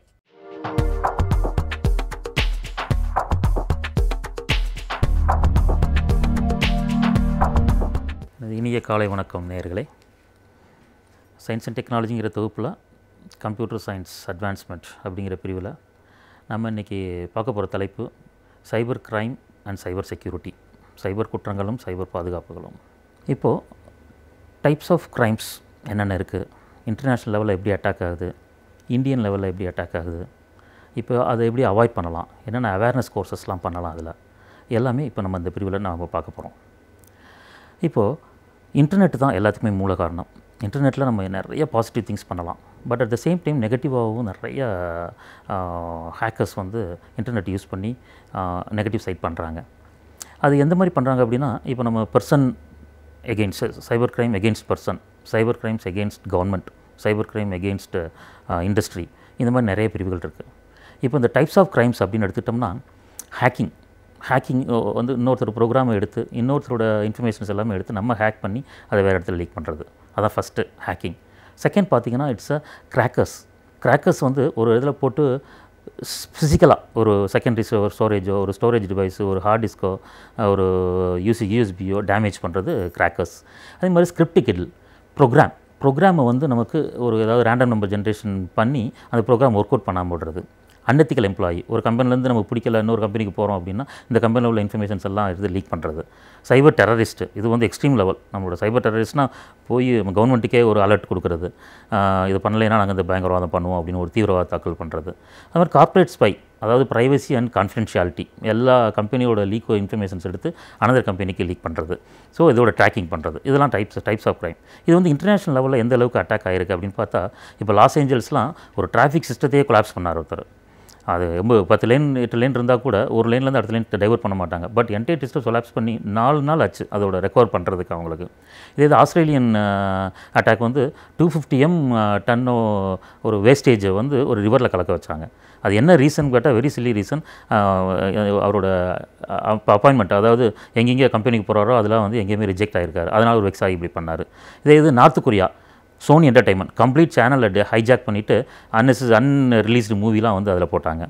சைனீஸ் அட்டாக் வந்து பார்த்திங்கன்னா அந்த யூஎஸில் உள்ள அது கம்ப்ளீட்டாக அது இதெல்லாம் இருக்குது, டேட்டா பேஸ் இருக்குது, அதோட வெதர் ஃபோர்காஸ்டிங் இருக்குது, எல்லாமே கண்ட்ரோல் எடுத்துகிட்டு அதை மாற்றினாங்க. இப்போ இது காரில் வந்து யூஎஸ் இன்னொன்று பார்த்திங்கன்னா கார் இருக்குது, காரில் வந்து சிப் யூஸ் பண்ணுறாங்க. சிப்பு வந்து பாசிட்டிவ் தான். ஸோ அந்த பாசிட்டிவாக பண்ணுறதுக்கு வந்து அதே சிப்பை ஒரு இன்னொரு ஹேக்கர் கையில் கிடச்சாங்கன்னா இப்போ நம்மளோட பிரேக்கு, நம்மளோட ஆக்சிலேட்டரு, ஸ்பீடு எல்லாம் கம்ப்ளீட்டாக வந்து அவரோட ஹேக்கர் கையில் போச்சுன்னா ஏதாவது ஆக்சிடென்ட் ஆகிறதுக்கு அந்த மாதிரிலாம் பண்ணாங்க. போர்லாண்டில் வந்து ஏரோப்ளைன் ஹேக்கிங் கம்ப்ளீட்டாக எடுத்து ஏதோ ஒரு அடுத்த சிக்னல் கிடைக்காதுன்னா ஒரு இடத்துல இறக்கி விட்டாங்க. ராயல் பேங்க் ஆஃப் ஸ்காட்லாண்டில் வந்து ஒரு நம்பர் 1 பேங்க்கு, அதுலேயே பார்த்திங்கன்னா 12 hours அந்த ஏடிஎம்மில் அட்டாக் பண்ணால் எதுவும் ஒர்க் பண்ணாமல் விடுறாங்க. அது மாதிரி எம்பிஏ அப்ளிகேஷன் ட்ராக்கிங் ஒரு இது பண்ணி ஹார்வர்ட் யூனிவர்சிட்டிலேயே வந்து நிறைய பேர் அதனால் ரிஜெக்ட் பண்ணாங்க. ஸோ இப்போ நம்ம இந்தியா லெவலில் பார்த்திங்கன்னா இந்த அளவுக்கு பெரிய அளவு தாக்கம் கிடையாது. பட் பர்சன்ஸ் வைஸ் இப்போ ஒரு பர்சன் வந்து ஒரு சைபர் ப்ரொஃபைலிங் எல்லாமே போட்டுறாங்க. அதனால் அதுலேருந்து ஒரு பர்சன் மேலே பிடிக்கல, இல்லைன்னா ஒரு செக்ஷுவல் ஹராஸ்மெண்ட்ஸ் இந்த மாதிரிலாம் நிறைய நடந்துகிட்டு இருக்கு இந்தியாவில். இப்போ 25 கோடி மக்கள் வந்து இந்தியாவில் வந்து கம்ப்யூட்டர் யூஸ் பண்ணுறாங்க. அதில் வந்து 4.20 கோடி மக்கள் வந்து சைபர் கிரைம்னால் அஃபெக்ட் ஆகிறாங்க. அதாவது ஒரு ஆல்மோஸ்ட் ஒரு 5ல் ஒரு பகுதி வந்து ஆட்டோமேட்டிக்காக அதில் அஃபெக்ட் ஆகிறாங்க. பட் இன்னொரு புள்ளியில் என்ன சொல்லுதுன்னா 72,000 கம்ப்ளைண்ட்ஸ் வந்து 2004லேருந்து 2014 வரை 10 வருஷத்துக்கு கம்ப்ளைண்ட் புக் ஆகிருக்கு. அதனால் இப்போ ஆன் அண்ட் ஆவரேஜாக பார்த்திங்கன்னா 6000 கம்ப்ளைண்ட் ஒரு வருஷத்துக்கு. பட் இன்னொரு சர்வே என்ன சொல்லுதுன்னா 14000 கம்ப்ளைண்ட் வந்து ஒரு மாதத்துலேயே நடக்குது. ஸோ 14000 கம்ப்ளைண்ட் ஒரு மாதத்தில் நடக்கும்போது 1,80,000 கம்ப்ளைண்ட் இருக்குது. அந்த நேரத்தில் 6000 கம்ப்ளைண்ட் தான் நம்ம புக் பண்ணுறோம். ஸோ இதுக்கு என்னென்னா அவேர்னஸ் தேவை. ஸோ அது அவேர்னஸ் இருந்துச்சுன்னா இந்த மாதிரி கம்ப்ளைண்ட்லாம் ஈஸியாக புக் பண்ணிடுவோம். ஸோ நம்ம எஜுகேஷன் சிஸ்டமே முதல்ல கொஞ்சம் நிறைய மாற்றணும். இப்போ ஒரு சின்ன ஒரு கோர்சஸ் இருக்குன்னா ஒரு 100 நாள் ஒரு கோர்ஸ் பண்ணி அந்த ஹேக்கிங் கோர்ஸ் நடத்துவோம். பட் இதே இது யூஎஸ்லேயோ யூகேலேயோ பார்த்தீங்கன்னா 2 இயர்ஸ் நடத்துவாங்க. ஸோ என்ன கொஸ்டின் என்ன ஆன்சர் அது மட்டும் தான் இங்கே பண்ணுறோம், ப்ராக்டிக்கலாக யூஸ் பண்ண மாட்டோம். அதனால் மாற்றணும். சர்டிஃபைட் எத்திக்கல் ஹேக்கிங் அந்த மாதிரி கோர்சஸ்லாம் இருக்குது. இப்போ ஹேக்கர்ஸ் வந்து பார்த்திங்கன்னா நம்மளோட விட அவங்க நிறைய நாலேஜபிளாக இருப்பாங்க. இப்போ நம்ம ஒரு ப்ரோக்ராம் எழுதுகிறோம், அதை வந்து நம்மளோட ஐடியா, அந்த ஐடியாவை ஹேக் பண்ணி அது எப்படி ஒர்க் பண்ணாமல் இருக்கிறது அப்படிங்கிறத திங்க் பண்ணும்போது நம்ம இந்த மாதிரி கோர்சஸ்லாம் நிறைய பண்ணால் தான் அதோட லூப் ஹோல்ஸ்லாம் நமக்கு தெரியும். இப்போ பெங்களூரில் பார்த்தீங்கன்னா cyber crime first cyber crime police station இருக்குது. இப்போ மகளிர் காவல் நிலையம் இருக்கிற மாதிரி சைபர் க்ரைம் போலீஸ் ஸ்டேஷன்ஸ் இருக்குது. அதுக்கப்புறம் ஒரு 4-5 இடத்துல தான் சைபர் க்ரைம் போலீஸ் ஸ்டேஷன்ஸ் தனியாக இருக்குது. ஸோ இந்த மாதிரி தான் அதிகமாக கொண்டு வரணும். இப்போது நமக்கு விமன் இப்போ இன்றைக்கி வந்து பெண்கள் தினம், பெண்கள் நாட்டின் கண்கள் அப்படின்னு சொல்கிறோம். ஸோ இந்த விமன் வந்து நமக்கு நிறைய ஹராஸ்மெண்ட்ஸு, செக்ஸுவல் ஹராஸ்மெண்ட்ஸு அந்த மாதிரி நிறைய குற்றங்கள் வந்து சைபர் குற்றங்கள் வந்து விமனுக்கு பெண்களுக்கு எதிர்மாக தான் நிறைய நடந்துகிட்ருக்கு. இப்போ அந்த இது வந்து சமூகத்தை நம்ம குற்றம் சொன்னாலுமே நம்ம பெண்களும் அதுக்கு, இப்போ நம்ம மக்களும் அதுக்கு ஒரு காரணம் தான். இப்போ பார்த்திங்கன்னா இப்போ ஃபேஸ்புக் ப்ரொஃபைல் இருக்குது, அதில் ஒரு டேட் ஆஃப் பர்த்து, நம்ம நேமு, நம்மளோட பேரண்ட்ஸ் நேமு, நம்மளோட பிரதர்ஸ் நேமு, சிஸ்டர்ஸ் நேமு, நம்ம எங்கே படித்தோம், யூஜி எங்கே பண்ணோம், பிஜி எங்கே பண்ணோம், எங்கே ஃபஸ்ட்டு எம்ப்ளாய்மெண்ட் பண்ணோம், நேற்று எங்கே போனோம், இன்றைக்கி எங்கே போனோம், நாளைக்கு எங்கே, இது எல்லா டீட்டெயில்ஸ் இருக்கும்போது ஒரு ஹேக்கர்ஸ் வரும்போது அவங்களுக்கு பெரிய பெரிய ரிசர்ச்லாம் பண்ண வேண்டிய அவசியமே இல்லை. ஆட்டோமேட்டிக்காகவே அவங்க ஈஸியாக அதில் வந்து ஒரு போனாங்களே நம்மளோட டீட்டெயில்ஸ் ஃபுல்லாக அது பண்ணி ஹேக் பண்ணுறதுக்கு சான்சஸ் இருக்குது. ஸோ இப்போ வந்து உமன்ஸ் வந்து கம்ப்ளைண்ட் கொடுக்கணும். இப்போ நிறைய கம்ப்ளைண்ட்ஸ், இப்போ முதல்ல சொன்ன மாதிரி 6000 கம்ப்ளைண்ட் தான் அங்கே வந்திருக்கு, ஆனால் 1,80,000 கம்ப்ளைண்ட் இருக்குது 1 இயருக்கு. அப்படிங்கும்போது நீங்கள் ஆட்டோமேட்டிக்காக வந்து கம்ப்ளைண்ட் நிறைய கொடுக்கணும். கம்ப்ளைண்ட் கொடுக்குறதுக்கு வந்து ஃபஸ்ட்டு போகாமல் இருக்கலாம். இப்போ கேர்ள்ஸ்னால ஃபஸ்ட்டு போகாமல் இருக்கலாம். பேரண்ட்ஸ் போய் ஃபஸ்ட்டு அதை ஃபோட்டோ எடுத்து பண்ணலாம். அந்த ஃபோட்டோ எடுத்து பண்ணும்போது கொடுத்துட்டு திரும்ப எப்போ தேவைப்படுதோ அப்போ போய் நீங்கள் அது பார்க்கலாம். ஸோ இப்போ நம்ம எப்படி இப்படிலாம் அவாய்ட் பண்ணலாம்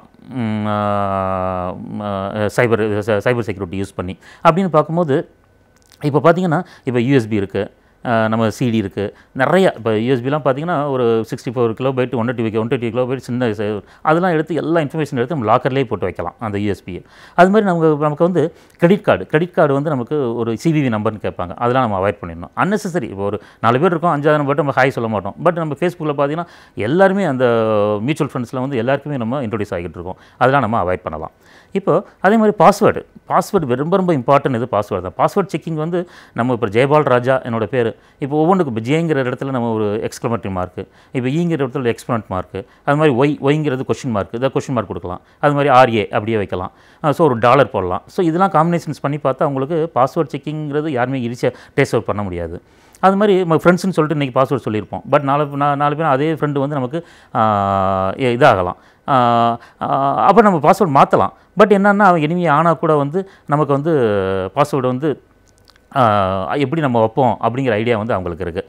ஸோ இந்த மாதிரி நமக்கு எல்லாமே பாஸ்வேர்டு செக்கிங்கில் இருந்து கிரெடிட் கார்டில் இருந்து நம்மளோட செக்யூரபிள் லைஃப் நமக்கு நல்லா போகிறதுக்கு நம்ம பாசிட்டிவாக இன்டர்நெட்டை ஒர்க் பண்ணோம்னா நிறைய பாசிட்டிவ் லைஃப்பில் நமக்கு அச்சீவ் பண்ணலாம்.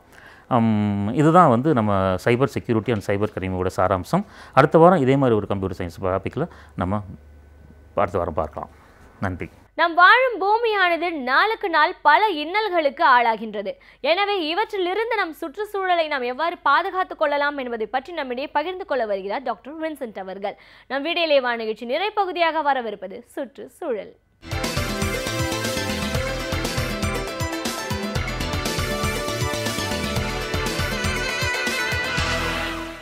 ஒரு சுற்றுச்சூழலில் ஏற்படுகிற மாற்றத்தை அளவிடுகிற அல்லது அந்த மாற்றத்தை பற்றி கணக்கிடுகிற ஒரு முறை இன்று வரை ஒரு சவாலாகவே இருந்து வந்து கொண்டிருக்கிறது. ஏனென்றால் ஒரு சுற்றுச்சூழல் சீர்கேடு அடைந்திருக்கிறது என்பதை நாம் எளிதாக தெரிந்து கொள்கிற ஒரு வாய்ப்பு நமக்கு இருக்கிற பொழுது அதற்கு ஏற்ற சில திட்டங்களை தீட்டுவதற்கும் அல்லது சுற்றுச்சூழலில் ஏற்படுகிற அந்த சீர்கேற்றத்திற்கு காரணியாக இருக்கிற விஷயங்களை ஒதுக்கி விடுகிற ஒரு வாய்ப்பு நமக்கு தரப்படுகிறது. ஆனால் பல நேரங்களில் சுற்றுச்சூழலில் ஏற்படுகிற அந்த மாற்றம் அதுவும் குறிப்பாக எதிர்மறையான மாற்றம் நமக்கு பல ஆண்டுகள் கழித்து தான் தெரிகிறது. அதனால்தான் பல நேரங்களில் நம்முடைய சுற்றுப்புற சீர்கேடு அதனுடைய தன்மை ஆகியவற்றை புரிந்து கொள்வதற்கு பல வருடங்கள் ஓடி அதற்குள் அந்த சுற்றுச்சூழலை மீட்டெடுக்கிற முயற்சியில் கூட நாம் பல ஆண்டுகள் செலவழிக்க வேண்டியிருக்கிறது. அதனால்தான் இன்றைக்கு அதிகமான ஆராய்ச்சிகள் நடைபெற்று கொண்டிருக்கிற அதே வேளையில் அந்த ஆராய்ச்சியின் வெளிப்பாடாக நமக்கு பல அறிவும் தொழில்நுட்பங்களும் இன்றைக்கு வந்து கொண்டிருக்கிறது. அது ஒரு வரவேற்க தகுந்த ஒரு விஷயமாகத்தான் இருக்கிறது. ஏனென்றால் சுற்றுச்சூழலில் ஏற்படுகிற சிறு சிறு மாற்றத்தை நாம் துல்லியமாக கணக்கிடுகிற அந்த முறை நமக்கு, அந்த அறிவு நமக்கு இருக்கிற பொழுது நம் சுற்றுச்சூழலை வெகுவாக அதிகமாக பாதுகாத்து கொள்கிற வாய்ப்பு நம் கையில் தரப்படுகிறது. ஆனால் தான் பல நூற்றாண்டுகள் கடந்து சுற்றுச்சூழலில் ஏற்படுகிற மாற்றங்களை நாம் புரிந்து கொள்ளக்கூடிய அளவிற்கு இன்றைக்கு அறிவும் தொழில்நுட்பமும் இன்றைக்கு வந்து கொண்டிருக்கிறது. அதை குறிப்பிடுகிற வகையில்தான் பயோ இண்டிகேட்டர் என்று சொல்லப்படுகிற ஒரு முறை, பயோ மார்க்கர்ஸ் என்று சொல்லப்படுகிற ஒரு முறை, குறியீட்டு காரணிகளாக இவை நமக்கு தரப்பட்டு கொண்டிருக்கிறது. நான் ஏற்கனவே இதை பற்றி ஒரு சில கருத்துக்களை பகிர்ந்தால் கூட, ஆனால் இன்றைக்கு வருகிற அந்த ஆராய்ச்சியினுடைய பல நன்மைகள் இன்றைக்கு நமக்கு புதியதாக புதுமையாக இருந்து கொண்டு வருகிறது.